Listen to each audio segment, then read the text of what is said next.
process of dialectic allows for the unfolding of the domain of thought. How does this process of dialectic work? I think that the following characteristics need to be present in order for dialectic to function.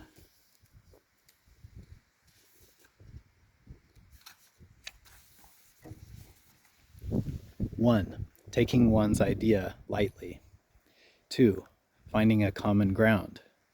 3. Respect. First, taking one's ideas lightly. This means treating one's own ideas in exactly the same manner as one would treat someone else's ideas. This means treating all ideas equally, neutrally, with equanimity. Most people find this difficult to do because we tend to have very strong propertarian feelings about ideas. We think of ideas as our ideas or my ideas. I tend to define and distinguish myself by the ideas I have. In an odd way, when someone disagrees with an idea which I hold, I tend to respond to that disagreement almost in the same way that I would respond to someone attempting to take one of my material possessions, as if a thief had entered my mind.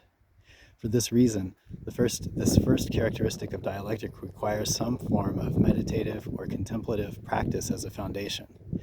I have the view that Greek and Latin schools of philosophy taught how to attain detachment and equanimity towards one's own ideas, that these schools used specific techniques in order to reach this state of mind.